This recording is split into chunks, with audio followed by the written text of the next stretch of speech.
libertação. E está no livro de Romanos. Né? Uma libertação santa. Ó, uma libertação da santa ira de Deus contra toda impiedade. Romanos revela para nós que Deus ele não vai deixar impune o pecado. Que Ele vai castigar o pecado. E aonde está o pecado? O pecado não está na parede, né? Especificamente, o pecado está onde? Dentro de cada um de nós. Então eu vou ser destruído. Então o livro de Romanos quer mostrar para você que se você não se encaixar naquilo que é a salvação em Cristo Jesus, você vai ser destruído. Porque Deus ele vai fazer como um míssil, aonde ele tem um alvo determinado. O alvo é o pecado. Pum! Ali está o pecado. Bum! Destrói tudo. Então você fala assim, então eu vou ser destruído. Porque a ira de Deus é desencadeada, né? Descarregada em cima de quem? Do pecado. E o pecado está em mim, então eu também vou ser atingido. Né? Então, aí mais mostra que a libertação vem através de Cristo. Então isso que o autor de Romanos traz para nós. A libertação está alienação para uma vida de reconciliação. Então a libertação ela está ligada numa vida, né, de reconciliação com Deus. Então a liberdade está ligada com a reconciliação. Então se eu não reconciliar com Cristo, eu não tenho liberdade. Então não tem esse negócio, né? Essa semana eu ouvi, falei assim, mas eu pago meus impostos, eu não faço mal às pessoas, mas vai para o inferno. Porque o nosso bom procedimento de cidadão não tem nada a ver com o céu. É a sua obrigação como cidadão terreno, pagar seus impostos, respeitar o próximo, ou o seu vizinho, né? É a sua obrigação. Isso não é garantia de céu. A garantia de céu é quando você reconhece que você é pecador. E Paulo traz isso no livro de Romanos. Então, eu vou me apressar mais, né? Então, um autor aqui, que eu não vou dizer o nome dele, ele diz assim que nós estamos num calabouço pequenininho, né? Com o nosso próprio ego, né? Um calabouço pequenininho, nosso ego está lá dentro. E ele diz assim, ó, libertação do medo e da morte, da esperança para a criação de libertação da morte, esperança para a criação de um dia, libertar-se da corrupção para viver uma gloriosa liberdade dos filhos de Deus. E nós não reconhecemos que estamos presos. Somente com uma intervenção divina, que vai revelar para você que você é, como diz a palavra de Deus, você, eu e você, nós somos dulos, como diz a palavra de Deus. Dulos quer dizer, em grego, quer dizer que nós somos escravos do pecado. Servimos o pecado. Obedecemos o pecado. O pecado diz, vai fazer, e nós fazemos. Né? Eu quero que você cata a vizinha, e você vai lá e cata a vizinha. Né?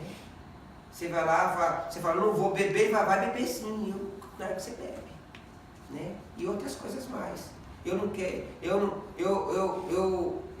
olho e falo, você vai mentir sim, porque senão você vai ter um grande prejuízo. Então eu vou mentir. Né? Então nós somos escravos do pecado, duros, né? Então, aí ele traz assim para nós que a reforma, né, protestante, em 1500, por Martinho Lutero, realmente é a parte principal do Novo Testamento, verdadeiramente. Quando quando o Martinho Lutero ele se vê diante dos pergaminhos de Romanos. Primeiro ele teve diante dos pergaminhos de Salmos. Depois, quando ele foi colocado diante dos pergaminhos de Romanos, ele falou não, porque ele tinha uma luta interior, irmãos. Ele achava que se lá no céu, depois eu vou tratar sobre isso, lá no céu, porque aos 21 anos ele foi ser monge, né? E ele entendeu, ele era tão dedicado no trabalho de ser monge, que quando ele tinha na sua mente assim, se é pelo ser monge que entra no céu, eu sou um deles. E aí quando ele deparou com os textos dos Romanos, né? Porque ele entendia que a salvação era por um esforço humano. E quando ele viu que a salvação é pela fé mediante Jesus Cristo e a graça de Deus, e ele resolveu o problema que ele tinha. Porque ele lutava com Deus para poder entrar no céu. Porque ele queria estar no céu. E aí Deus mostrou para ele, ó, a porta para o céu é essa, meu filho. E aí ele se maravilhou com o livro de Romanos. E aí ele falou, meu Deus, que coisa que eu aprendi, né, sobre o livro de Romanos. Então todo cristão deveria apenas, todo cristão não deveria apenas conhecê-lo de coração, a palavra por palavra, mas também ocupar-se com ela a cada dia como pão cotidiano para a sua alma. Isso é a declaração de Martinho Lutero sobre a palavra de Deus, né?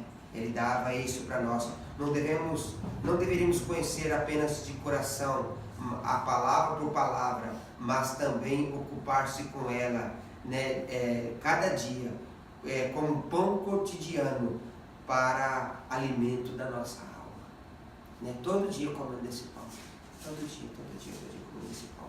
E aí,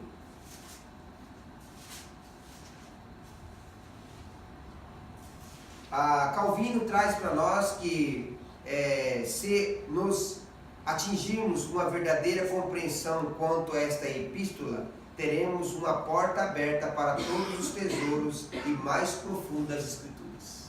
Está vendo, irmãos? Foi Calvino que veio essa declaração. Ele disse que se nós olharmos para esse livro, né, será uma porta aberta para todos os tesouros mais profundos das escrituras sagradas.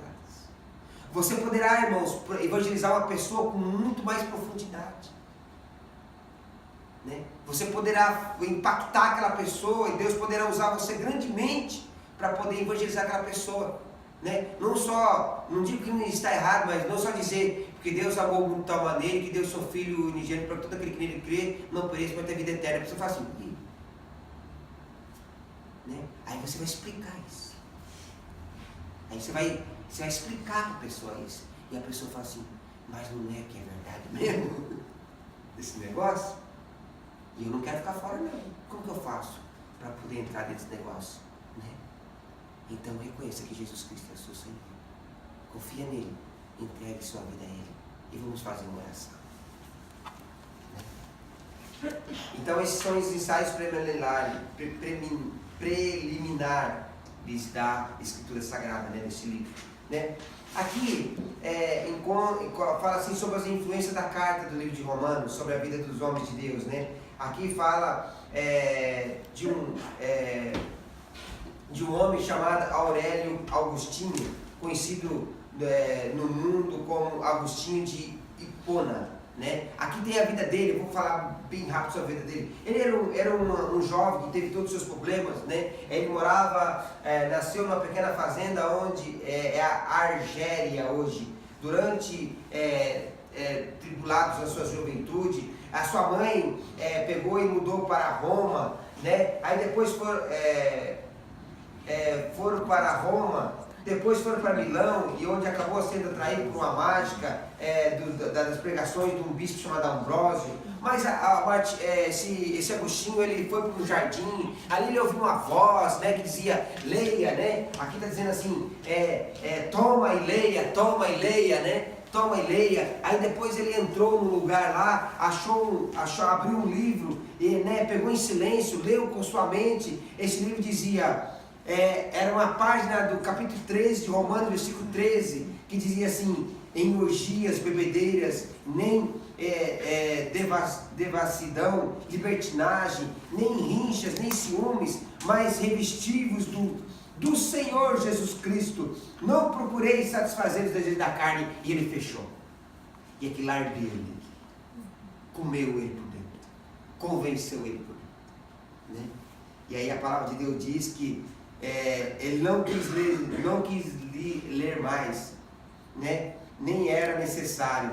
Tal determinar a leitura dessa frase, dissiparam-se em mim todas as trevas, todas as dúvidas, como penetrasse no meu coração uma luz de certeza. Através do livro de Romanos. Deus tomou esse homem e vocês sabem a história, quem foi esse homem, né? Que teve um grande impacto e é um dos pais da igreja, né? Nos dias de hoje, que nós temos todo o respeito por ele, né? Em nome de Jesus, né? E aí depois ele fala de Martinho Lutero também, né? Que traz, né? Tudo eu estou falando aqui, todas as pessoas que teve impacto com o livro de Romanos. E aí o Martinho Lutero foi o segundo que teve impacto. Quando que Agostinho teve impacto com o livro de Romanos? Foi no século 386, mais ou menos, né? No século 386, nem 1000 não era, era século 386 depois de Cristo, né? Depois de 386, né, anos, Agostinho teve um impacto com o livro de Romanos. Aí depois passou o quê? Passou mais de 1200 anos, foi Martinho Lutero. Ao 1515, quando ele entrou para um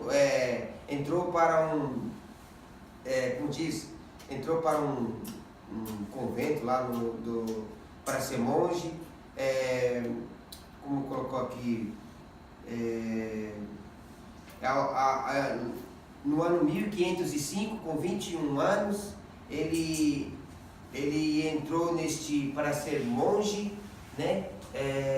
Aonde ele buscava, né? Algo que era uma busca dele de como poderia ir para o céu, né? Ele entendia que desculpe falar, mas a igreja católica colocava naquela época era pelas obras, nós tínhamos que fazer algo, e ele queria fazer algo, fazer essas coisas, né? Mas depois ele foi impactado, né? Ele foi chamado para ler nada apaziguava o que ele tinha dentro do coração, né? Então ele foi professor de bíblica da Universidade de Wittenberg, lá na Alemanha, e depois ele designado para estudar o livro de Salmos. Depois ele foi designado em 1515 para estudar o livro de Romanos, e ele ficou indignado com a confessaria mais tarde, pois este lhe revelava muito mais como um temível juízo de um Salvador misericordioso. Martinho Lutero, irmãos, tinha na sua mente que Deus era um Deus que não era Deus de misericórdia, era um Deus de ira, que ia castigar. Ele não queria que Deus castigasse ele, mas quando ele lê o livro de Romanos, ele vê que Deus tem uma justiça de amor para conosco, e ele se maravilhou com Deus. Então quando ele olha para Deus, ele fala assim, quando ele lê o livro de Romanos, ele fala assim, pois este lhe revelava muito mais como um temível do que um Salvador misericordioso, onde poderia encontrar um Deus gracioso. O que estaria Paulo dizendo ao declarar a justiça de Deus fora revelada no Evangelho? Lutero nos conta como esse dilema foi selecionado. E aí eu queria contar isso aqui comigo. Aí ele começou a ensinar a expressão justiça de Deus. Então, irmão, a centralidade do livro de Romanos está na justiça de Deus. Então, o livro de Romanos, ele declara a justiça de Deus. Então, Paulo, ele começa a trabalhar sobre isso, e Martinho Lutero começa a estudar isso. Então, pois o meu entender significava que justiça segundo o qual Deus é justo e age com justiça ao punir o injusto. Noite e dia ficava respondendo até que eu compreendi a verdade, que a justiça de Deus, Martinho Lutero compreendeu que a justiça de Deus é uma justiça pela qual, através da graça pura e misericordiosa, ele nos justifica pela fé. Depois disso, foi como se eu tivesse renascido, adentrado, né, as portas, né, escancaradas do paraíso. Toda a escritura adquiriu um novo significado, enquanto que antes a justiça de Deus me deixava cheio de ódio. E agora ela tornou-se para mim uma expressão de amor graciosa e doçura inexprimível da parte do nosso Deus. Esta é a passagem que tornou para mim uma porta para o céu. a justiça de Deus. Aqui já gera uma mensagem. Vamos parar por aqui, né? Que esse autor ele fala de 5 homens da idade medieval que foram cheios do Espírito de Deus por causa do livro de Romanos. Nós falamos de Agostinho e falamos de Martinho Lutero. Na próxima aula nós vamos falar de mais 3. Nós temos mais 3 pessoas para que nós possamos entrar no livro de Romanos. Só para vocês entenderem que o livro de Romanos fez um impacto muito grande na vida desses homens.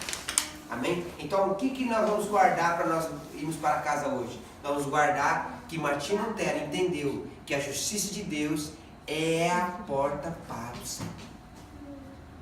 Amém? Então, aí para nós, vamos colocar de pé para nós encerrarmos, eu queria dizer assim, ó. O que Davi, o servo de Deus, ele declarou? Natan, quando ele pecou ele pecou o pecado com Betseba, mas teve um pecado que ele cometeu também, que ele deu ouvido a Satanás, e Satanás gerou no coração dele assim, ó, você sabe quantos soldados você tem? Ele fala assim, eu não sei quantos soldados que eu tenho não. Aí ele falou assim, aí gerou no coração dele de fazer um incenso. Ele fez um incenso e Deus se irou com ele por causa desse incenso.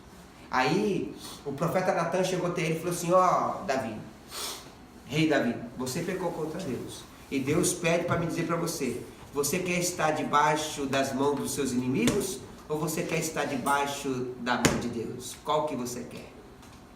Aí ele falou assim, não, eu não quero estar debaixo da mão dos meus inimigos, porque eles vão me destruir, eles não vão ter dó de mim não. Eu quero estar debaixo da mão de Deus, porque eu sei que a qualquer hora Deus vai ter misericórdia de mim. E aí aquele episódio do benjamita que xinga Davi e taca pedra no Davi de um barranco alto, e Davi montado no seu cavalo com seus guerreiros de elite que não erravam uma flecha, e um deles falou para Davi assim, rei Davi, meu rei, deixa eu atirar uma flecha somente que eu mato aquele menino lá. Ele falou, não, tudo que ele está falando contra mim, deixa ele falar, porque é a justiça de Deus sobre minha vida. Então Davi entendeu que é melhor você padecer debaixo das mãos de Deus, porque Deus uma hora ele vai ter misericórdia de você. Então é melhor estar debaixo da justiça de Deus. Da justiça de Deus. Porque a justiça de Deus é a porta para o céu. Amém? Amém? Então vamos orar ao Senhor.